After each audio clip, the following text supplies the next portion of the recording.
I'm Chris Cuomo. Thank you very much for joining me here at NewsNation. I'll be honest with you. I'm not really sure what to say. And that had me laboring all Labor Day weekend. How can it be hard to discuss why the murder of 6 Israeli and American hostages matters? 6 young people stolen from the Nova Music Festival by Hamas on October 7th. Then, just as the IDF was close to rescuing them after almost a year of searching, they were reportedly executed. And now I'm left with nothing but questions. But there are questions we all have to answer. The first one is, why don't these faces unify us? At least here at home. Carmel Gat, Eden Yerushalmi, Alexander Lobanov, Almog Sarusi, Master Sergeant Ori Danino. Young people that could have been part of the solution lost to the problem. And there's one face we know more about, Hersh Goldberg Poland, 23-year-old Israeli-American taken and now murdered along with the others. His smiley Punim has been the poster for the hostage crisis. I remember it when I first saw it all over his parents' house in Tel Aviv just after October 7th, when I was blown away by John and Rachel's love and commitment.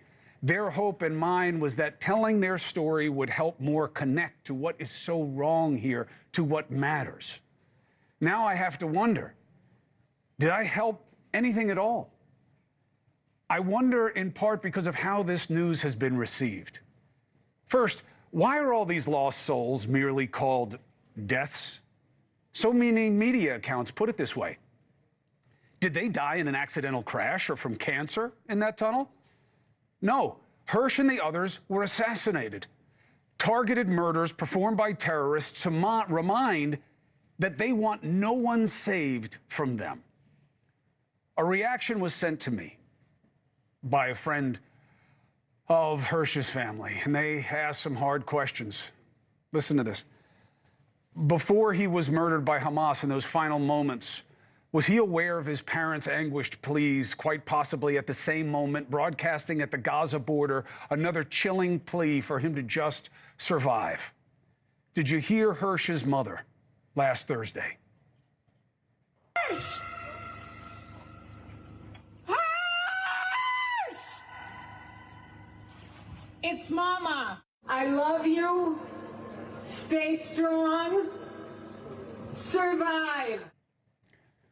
Was he able to hear that? Was he able to hear the footsteps of the battle-hardened Israeli soldiers who were finally closing in after almost a year of trying to save him?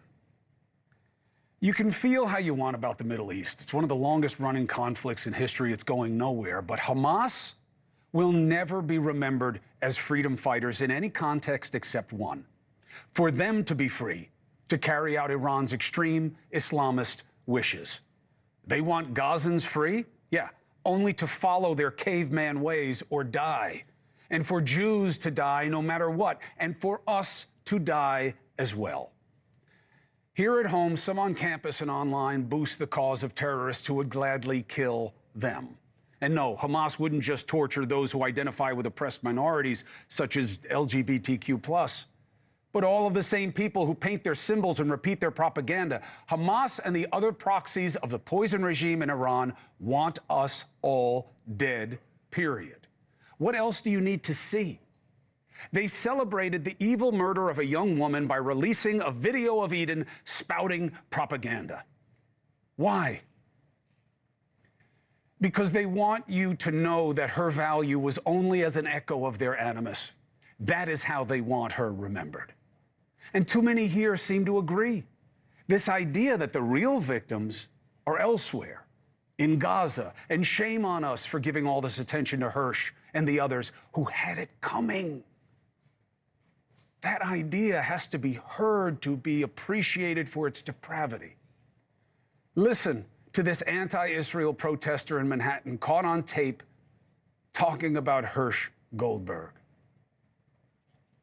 American was executed yesterday by terrorists. Are you okay? He deserved it? Sure. Why is that? What business does he have? What business did he at a music festival dancing with his friends? Israel killed him. Israel killed him? Not Hamas. And you're supporting terrorists like that. You are. Oh, it's only one. It's not just one. It's representative of a kind. And we know where they're getting it. Look at this Twitter thread that I found. So I'm looking for what's missing. Where's the discussion about the hostages and why this happened? So the only discussion on the thread, hostage murders, wasn't trending for its own importance. The theme was a headline that said, Israel did something bad. These are just nasty tweets. Get those off the screen. This was the headline in a discussion about the hostages being murdered. Where does this poisonous pursuit of parity end? Look, I get opposing the violence, the degree of death caused by Israel's retaliation, the occupation, the settlements, the lack of aid and media access, to want people in Gaza to be free and safe and determine their own fate. I'm here for all of it and present those arguments on the regular. But none of those desires will be met with Hamas terrorists in control. And no state would do much differently than Israel is right now if they shared a border with an organization pledged to their destruction. What I do not get is people saying, who cares about 6 versus 40,000 Gazans? This relativism, again, is poison. All 6 were stolen, were innocent. You can't say that about all in Gaza. And the bigger problem is that but for these 6 and the others who were stolen as part of one of the worst massacres in Israeli history, you don't have the 40,000. Yes, there was trouble before October 7. Yes, that trouble has a degree of Israeli culpability. But this current violence is the consequence of one day and the actions of one group. And for the Israelis, these murders made deeper the festering wound opened on that day. I get protests of Netanyahu and those arguing he could have taken a deal that was rumored to potentially bring hostages home. Whether or not it was the right deal, these murders are an indictment of Bibi's decisions and desires. Yes, these murders rightly motivate the outrage there that Bibi and his far-right regime are feeding off this war to maintain power and do not reflect the Israeli people's appetite for this to end. But be clear, we are not a new prime minister in Israel away from peace, are we? Certainly not now. Here is what seems horrible but true. I don't believe there is any amount of suffering, any amount of death that would be enough to say enough. And the reason for that is now clear to me. Nothing can get better while we have a selective preference about who it's okay to kill. While we have different rationales for right and wrong depending on who dies. As long as some deaths move us in a way others don't, there will be nothing approaching peace there or here, by the way. Either it all matters or none of it matters. Either we all matter to one another or no one matters to anyone. The dead in Gaza matter. The 6 being murdered matter. Move to what we do to stop it rather than compare killings. And the reality hit me when Hirsch's father said what he said at Hirsch's funeral. We failed you, Hirsch. I had an instant rejection to that idea. He was wrong. John, I love you. You are wrong about you and your family. You have only succeeded, brother, in raising a beautiful kid who had the right things in his head and in his heart by you and Rachel being a lodestar for putting pain to a greater purpose. To show us we lost our grip on our collective respect for humanity. You are wrong about you, but you are right about many of us. We must make these murders matter. There is relatively way too much quiet about what happened. Let this be the catalyst that drives leaders to demand Hamas give the hostages back, American and others, and then you stop the fighting. No leader should be silent now. And we don't need to hear condolences and clawing nods to peace. What are they going to do to make it stop? Or do you just want to wait for it to be all the Americans are dead? Last point on what was lost. Often I hear that with every Gazan killed, Israel has new enemies because you have all the loved ones. But there's a much bigger price paid in the potential loss. The Gazans who could have driven Hamas out. who wanted a better life, free from that oppression. The Israelis who could bring better.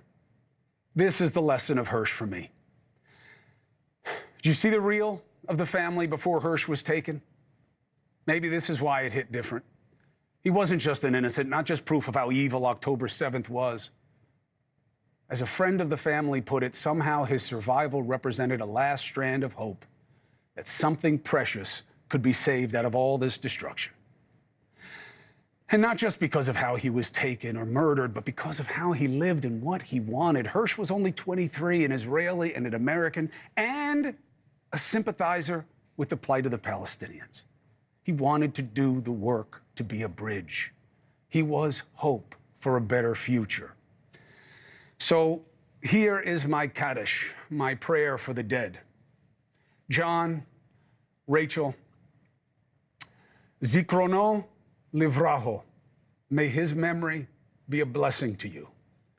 To the families of Eden, Carmel, Alexander, Almog, Ori, Zikronam Livracha, may their memories be a blessing to you. And to all of us, Baruch Dayan Hay Ahmet, blessed is the true judge. And the memories of the murdered should be a blessing to us all, allowing us to see the truth. They matter because all matter. Will you see what is happening all around us for what it is and for what must stop? You have to answer this question for yourself. Did any hope of ever getting to a better place die with Hirsch and those lost souls in that tunnel? Now, one of the images that will stay or should stay for so long is 20-year-old Naama Levy being dragged by Hamas terrorists into a truck, her clothes bloodied from the attack. More than 60 hostages presumed to still be in Hamas captivity. They don't know the numbers. They don't even know where they are. That's why they can't make a deal to return them. They don't even control them. Hey, thanks for watching. Go to joinnn.com to find NewsNation on your screen. And don't forget, click the red subscribe button below to get more of NewsNation's fact-driven, unbiased coverage.